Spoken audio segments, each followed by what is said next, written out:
খবরদার সন্তানকে কতল করিও না খেতে দেওয়ার ভয়ে। নাহনু নারযুকুকুম ওয়া ইয়াহুম, আমি তো তোমাদেরকে খাবার পৌঁছাই, রুজির মালিক আমি আল্লাহ, তুমি নও। অতএব তোমরা তোমাদের সন্তানগুলোকে কতল করবে না। আপনাদের এই মুর্শিদাবাদে কতল করে? আরে হ্যাঁ না বলে না? করে। লাইগেশন করেছে, লাইগেশন করেছে মেয়েরা, মাশাআল্লাহ। যত মেয়ে লাইগেশন করেছে, আপনারা এরকম বড় বড় আলেমের কাছ থেকে ফতোয়া নেবেন, আপনাদের ভবিষ্যৎ কি? যারা সন্তান কতল করে, যে পুরুষ যে নারী যে স্বামী স্ত্রী মিলে যুক্তি করে লাইগেশন করে, যে ডাক্তার করে, যে এনজিও করে, যারা সাহায্য করে বুদ্ধি দেয়, সবাই আসামি। এক নম্বর আসামি কঠিন কিয়ামতের দিনে ওই বাচ্চাগুলো তোমার বিরুদ্ধে দাঁড়িয়ে যাবে, তা আমাদের মার্ডার করা হয়েছে। দুই নম্বর, আল্লাহ তোমার বিরুদ্ধে দাঁড়াবে, আর তুই কি রুজি দাতা ছিলি নাকি? তুমি আল্লাহর কুদরতের ওপরে ছুরি চালিয়েছ। জানো কি সিস্টেমটাকে তৈরি করেছে? পুরুষের শুক্রাণু নারীর ডিম্বাণুর কাছে গিয়ে সন্তান হবে। এই জায়গাটা তুমি কি করে করো, কেমন করে তুমি ছুরি চালাও? আল্লাহ তাবারাক ওয়া তাআলা বলছেন, খবরদার নবী হে, তোর উম্মতকে, আমার গোলামদেরকে তুমি বলে দাও তারা যেন সন্তান কতল না করে। এইটা কি করে মাপ পাওয়া যাবে? যারা লাইগেশন করে নিয়েছে, মাপ আছে না মাপ নাই, এটা বড় আলেমদেরকে জিজ্ঞেস করে নেবেন। আমি ফতোয়া দিতে পারি না, সেই পরিমাণ ইলম আমার কাছে নাই। যে পরিমাণ ইলম থাকলে মানুষ ফতোয়া দিতে পারবে, তার ফতোয়া দেওয়ার অধিকার আছে, ওই পরিমাণের ইলম নূর মোহাম্মদের মধ্যে নাই। আমি কিছু বাংলা বই দেখাশোনা করে পড়াশোনা করে বক্তব্য রাখি, আমার অত পরিমাণ ইলমে নাই, আমার কাছে ফতোয়া নেবেন না। তবে আমি একটা কথা জোর দেবো, যে লাইগেশন করেছে মেয়েটা তার স্বামী, দয়া করে আপনাদের হাত পাগুলো ধরে বলছি, কোনো বড় আলেমের কাছ থেকে একবার ফতোয়াটা চেয়ে নেবেন, ঘটনাটা কি ঘটবে। আমাদের ওই এলাকার এক আলেম, তিনি বলেছেন, কারো কোনো আলেমের রেফারেন্স দিচ্ছি, কথাটা নিতেও পারেন নাও নিতে পারেন, তিনি বলেছেন এরা কসিম কালেও জান্নাতে যাবে না, এরা আল্লাহ দুশ্মন। হ্যাঁ না, উনি খুব কড়া মানুষ ছিলেন। জি, তো মৌলানা সাহেবের নাম আর বলছি না, খালি ওনার একটা কাজ ফতোয়া শুনলে বুঝে নেবেন যে কত কড়া মানুষ। বলছে কেউ যদি পানে জর্দা খায় আর ও যদি মরে যায়, দিয়ে ওর কবর দেওয়া হয়, কবরে যদি ঘাস হয়, ওই ঘাসটা যে গরু খাবে গরুটাও হারাম। ওর করা ক্ষত ফতোয়া, ওই গরুটাও হারাম। যে ওই জর্দাখোরের কবরে ঘাস খেয়েছে, ও গরুটা খাওয়া যাবে না। একজনে বিয়ে বাড়ি, আগেকার যুগের কথা বলছি, বিয়ে বাড়িতে আগে মেয়েরা গান করতো না ভাই, মেয়েরা গীত গান করতো কি না করতো? তো বিয়ে বাড়িতে গান করছে একজনা, বেটির বিয়ে হবে, তো ওটা গান করছে। এক মুরব্বি যে বলছে, এই গান করছিস মানে, তোর এত বড় সাহস, আমি বেঁচে আছি এখনো। এবার মুরব্বিটা কে? যে মেয়েটার বিয়ে হবে ওর বাপের চাচা, মানে ভাতিজার বেটির বিয়ে, চাচা যে ভাতিজাকে বলছে তোর এত বড় সাহস। আর তিনি মুরব্বি, তাহাজ্জুদে নামাজ পড়েন 5 ওয়াক্ত, ভালো মানুষ, যে বকছে। তো বলছে তুমি বেশি বুঝো, মৌলানা নাম করে বলছে অমুক মৌলানা আমাকে গান করতে বলেছে। হ্যাঁ, এত বড় মৌলবি গান করতে বলেছে, নিয়ে আমাকে মৌলভী সাহেবের কাছে। সাইকেলে করে গিয়েছে, তো মৌলভী সাহেবকে বলছে বিয়ে বাড়িতেও গান করছে, আপনি গান করতে বলেছেন? বলে আপনি কি বলছেন?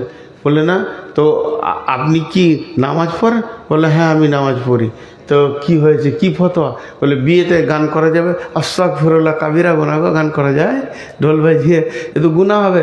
বলছি যাই, আমাকে বলছেন গুনাহ হবে, আর আমার ভাতিজাকে বলছেন গান করা কিছু হবে না।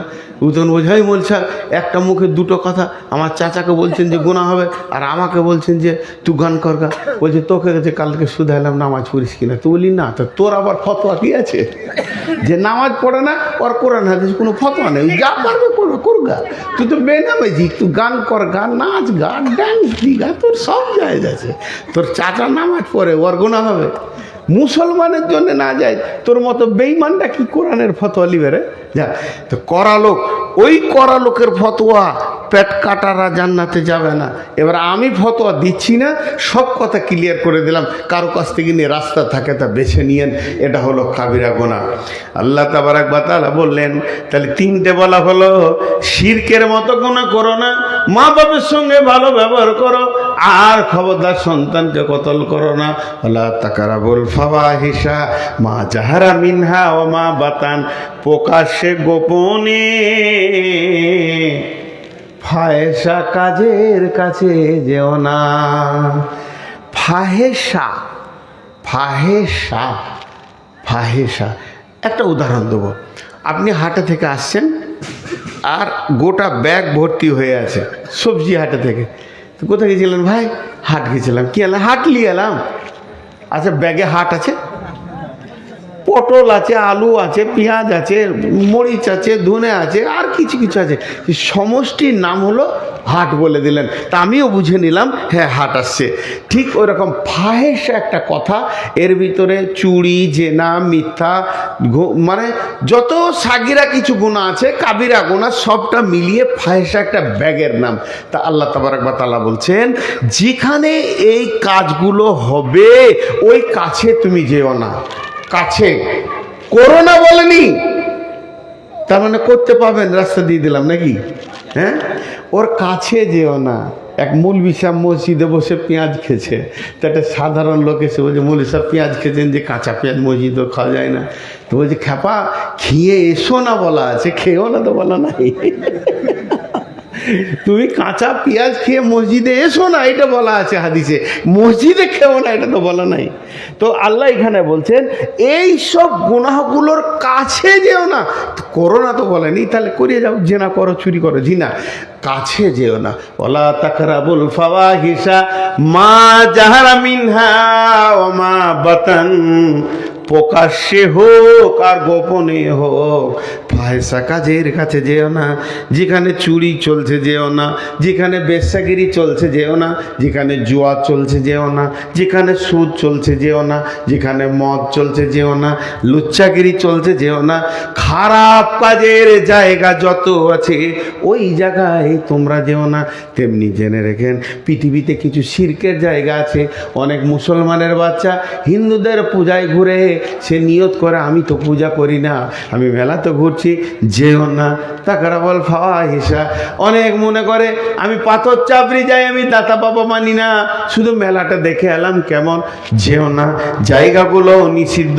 পৃথিবীতে এমন কিছু জায়গা আছে যেখানে আপনি পা দিতে পাবেন না। ওয়ালা তাকরাবুল ফাওয়াহিশা মা জাহারা মিনহা ওয়া মা বাতান।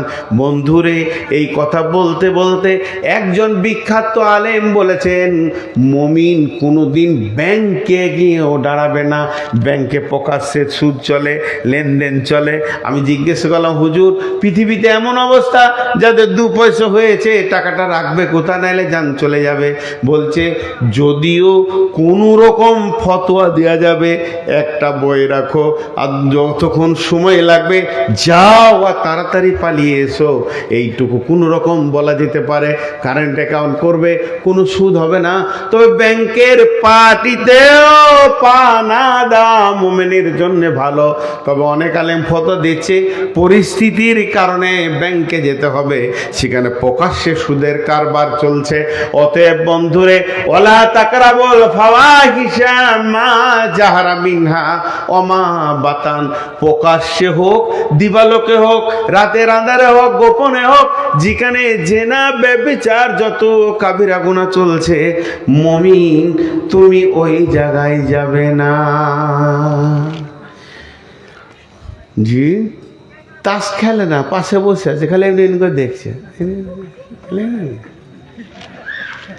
মনের ভিতরে কি বলছে কে জানবে? কে জানবে? আল্লাহ। এমনি দেখতে দেখতে বলছে, ইসকা পঞ্জের পাঞ্জাটা মারলে যা হয় না। হ্যাঁ জি, ইস্কাপনের পাঞ্জা মারলে যা হয়, একবার বলে দিয়েছে, আল্লাহ লিখে নিয়েছে মাল খারাপ, লিক হয়ে গেল। মুখ খুলবি তো ফেসে যাবি। তো এত খবরদার যেও না। 4টা হয়ে গেল।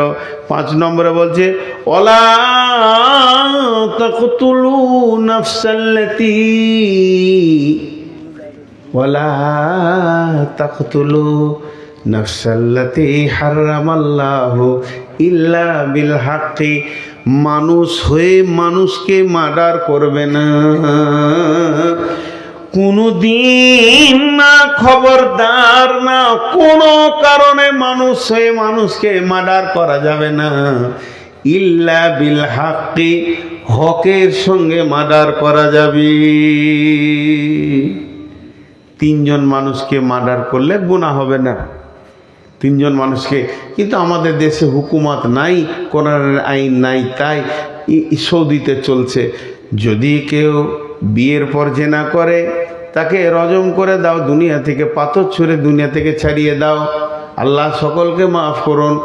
2 নম্বর, কোন মুসলমান টাকার লোভে খ্রিস্টান হয়ে গেছে, কাদিয়ানি হয়ে গেছে, মুরতাদ হয়ে গেছে, এই মুরতাদকে যেখানে পাবে টাকার লোভে যে দিন ত্যাগ করে অন্য দিনে চলে গেছে, ওকে দুনিয়া ছাড়িয়ে দাও, কতল করে দাও। 3 নম্বরে, কেউ যদি কতল করে থাকে, কতলের পরিবর্তে কতল সমাজ বসে কতল করবে সেই ব্যবস্থা নাই আমাদের দেশে, তাই আল্লাহ ইল্লা বিল হাক্কি বললেন।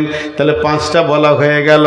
1 নম্বরে হলো শিরকের মতো গুনাহ করবে না, 2 নম্বরে মা বাপকে কষ্ট দিও না, 3 নম্বরে খবরদার ফায়সা কাজের কাছে যেও না, 4 নম্বরে হলো সন্তান কতল করিও না, 5 নম্বরে হলো মানুষ হয়ে মানুষ মার্ডার করবে না। আল্লাহ বলছেন যালিকুম ওয়াসাকুম বিহি লাআল্লাকুম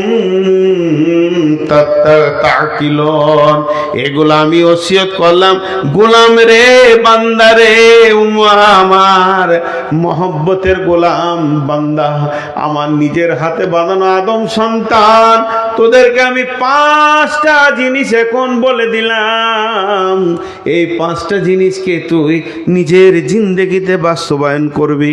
জীবনে শিরকে করবি না, মা বাপকে কষ্ট দিবি না, সন্তান কতল করবি না, আর ফায়সা কাজের কাছে যাবি না, আর খবরদার মানুষ হয়ে মানুষ মার্ডার করবি না। যালিকুম ওয়াসাকুম বিহি, এটা আমার ওসিয়ত তোমাদেরকে করলাম। যালিকুম ওয়াসাকুম বিহি লাআল্লাকুম তাকিলুন, যদি তোমাদের বিবেক থাকে, যদি তোমাদের জ্ঞান থাকে, এগুলোকে তোমরা লোড করে নাও। ওয়ালা তাকরাবু মালাল ইয়াতীমি ইল্লা বিল্লাতি হিয়া আহসান। এবার দ্বিতীয় আয়াত শুরু হলো, এটাতে 5টা আছে। নাম্বার 1, ওয়ালা তাকরাবু মালাল ইয়াতীমি ইল্লা বিল্লাতি হিয়া আহসান হাত্তা ইয়াবলুগা আশুদ্দাহু, এতিমের মাল ভক্ষণ করিও না। আমার ভাই আলেম বসে আছেন, আমি তো জাহেল মানুষ, 2টা কথা বলছি, জিজ্ঞেস করবেন। এতিমের মালের ব্যাপারে আল্লাহ দীর্ঘ 1 রুকু বক্তব্য রেখেছেন, শেষ টার্মে বলেছেন বিসমিল্লাহির রহমানির রহিম, ইন্নাল্লাযীনা ইয়াকুলুনা আমওয়ালাল ইয়াতামা যুলমা ইন্না ইয়াকুলুনা ফি বুতুনিহিম নারা ওয়া সায়াসলাউনা সাঈরা। যে দুনিয়াতে এতিমের মালকে জুলুম করে খেয়ে নেয়, এতিমের মালকে ভক্ষণ করে নেয়, সে ভাত খেলো না, মুড়ি খেলো না, মাছ খেলো না, মাংস খেলো না, বরং আল্লাহ বলছেন ইন্না ইয়াকুলুনা ফি বুতুনিহিম নারা, সে নিজের পেটের ভিতরে আগুন ভরল। ওয়া সায়াসলাউনা সাঈরা, সে যখন কিয়ামতের মাঠে উঠবে অতি 70 সাইর জাহান্নামের ভিতরে চলে যাবে। এতিমের মালে এত রিয়াকশন আছে ভাই আমার, 11,000 লয়, 11 লাখ লয়, 33 লাখ ভোল্টে যেমন হাত দিলে আপনি আপনি নিজেকে বিপদ মনে করেন, এতিমের মালে ওই রকম বিপদ আছে। আর কারো মারলেন চোর হবেন, যা হবেন, কিন্তু এতিমের মাল এত অ্যাকশন কেন? আল্লাহ তাবারাক ওয়া তাআলা বলছেন, খবরদার ওয়ালা তাকরাবু মাল আল ইয়াতীমে। এটা কাকে বলছে? এটা গাঁওয়ালাকে বলছে, গ্রামওয়ালাকে বলছে, পাড়াওয়ালাকে বলছে, দেশওয়ালাকে বলছে, নিশ্চয়ই বলছে। তার থেকে বুঝে নিতে হবে তার অভিভাবককে বলছে। এতিম কি রকম? বড় ভাই মারা গেছে হঠাৎ, ছোট ছোট ছোট ছোট চারটা বেটা, আমি ছোট ভাই, ভাতিজাদেরকে নিয়ে মানুষ করতে করতে 50 বিঘে জমি 2 ভাইকে আব্বা দিয়ে চলে গেছেন।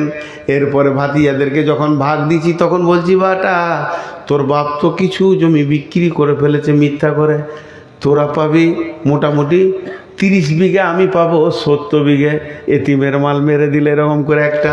দ্বিতীয় নম্বর হলো, আজ সকালে আমার স্ত্রী মারা গেছে, 2টি ছোট ছোট সোনামানিক পৃথিবীতে তার পেটে হয়েছিল, রেখে চলে গেছে। তাকে এই মাত্র মাটি দিয়ে এলাম কবরে, শুইয়ে দেওয়ার পর বাড়ি ফিরে 2টি কোলে করে নিয়ে খুব কাঁদছি। দিন গেল, রাত গেল, শোক চলে গেল। কালকে একটা নতুন বিয়ে করে নিয়ে এলাম। বউটি যখনই এলো, এই 2টো ছিলাম আমার সন্তান, আমি ছিলাম তাদের পিতা। এখন আর আমি সন্তান পিতার সম্পর্ক বুঝি না। মহিলারা সব থেকে কঠোর দিলের মানুষ, তারাই সতীনের ছেলে মেনে নিতে পারে না। এরপরে ওরা হয়ে গেল কুকুর বিড়ালের বাচ্চা, নাকে পোঁটা, গায়ে কত রকম নোংরা মেখে গায়ে ঘুরছে, মনে হচ্ছে যেন এরা কত কুকুর বিড়ালের বাচ্চা। তার মায়ের সোনা দানা টাকা পয়সা যা ছিল আমার প্রথম বিবির, সেগুলো তো সুরপাত হয়ে গেল। কোনো খেয়াল করলাম না, যেদিকে মন সেদিকে চলে গেল, নষ্ট হয়ে গেল, পচে গেল, গলে গেল। চলবে না, আল্লাহকে জবাব লাগবে। আল্লাহ বলছেন, হাত্তা ইয়াবলুগা আশুদ্দাহু।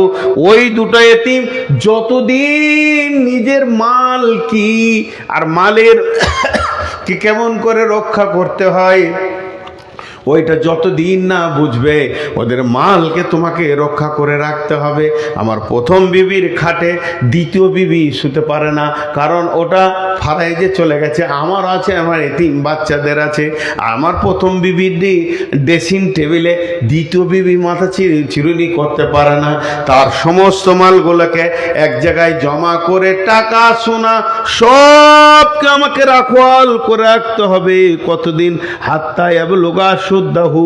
ওরা যখন জওয়ান হবে, ওরা যখন বড় হবে, ব্যাচিলিয়ার হয়ে যাবে, মালের মোহ বুঝবে, ওদেরকে ডেকে বলতে হবে, সোনামানিক তোমাদের আম্মা মারা গেছে, তোমাদেরকে এতিম অবস্থায় রেখে আমার কোলে দিয়ে চলে গেছে। আমি তোমার মায়ের সমস্ত তিলে তিলে মালগুলোকে এই যে জমা করে রেখেছি, চলো গুলোকে ভেঙে বের করে দেখি কি আছে। সোনা আছে, টাকা আছে, আর কি আছে, আর কি আছে। যেমন বাড়ি সেই রকম মাল রয়েছে, এইগুলো ভাগে ভাগ হবে। আমি স্বামী হিসেবে তোমার মায়ের কাছ থেকে যেটা পাবো, আল্লাহর কালাম পাক বলে ছোট নিয়ে নেব, তোমরা ভাই বোনে নিয়ে নেবে। পরিষ্কার তাদেরকে না বুঝিয়ে দিয়ে এতিমের মালকে যদি তসরুবাত করে দাও, এতিমের মালকে যদি নষ্ট করে দাও, এতিমের মালকে অবহেলায় যদি শেষ করে দাও, জেনে নাও তুমি জাহান্নামের আগুনকে গল গল গল গল করে গিলে নিছো, পেট ভরে আগুন খেয়ে নিছো। খবরদার, এতিমের মালে কষ্ট দেওয়া যাবে না, এতিমের মালকে নেওয়া যাবে না, এতিমকে কষ্ট দেওয়া যাবে না।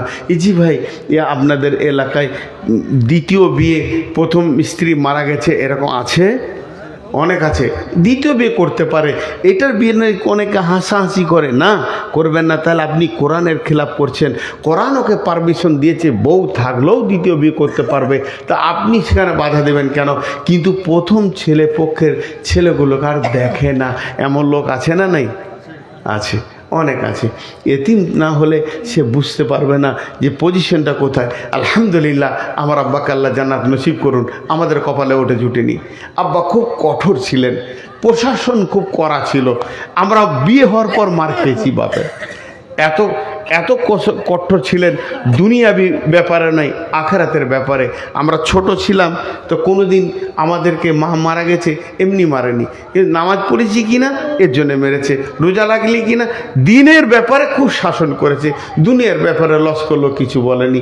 আমার আব্বাকে আল্লাহ জান্নাত নসিব করুন, আমার মাকে জান্নাত নসিব করুন। সেই জন্যে বলছি, এতিমের মাল খুব কঠিন জিনিস, এতিমের মালকে নষ্ট করিও না।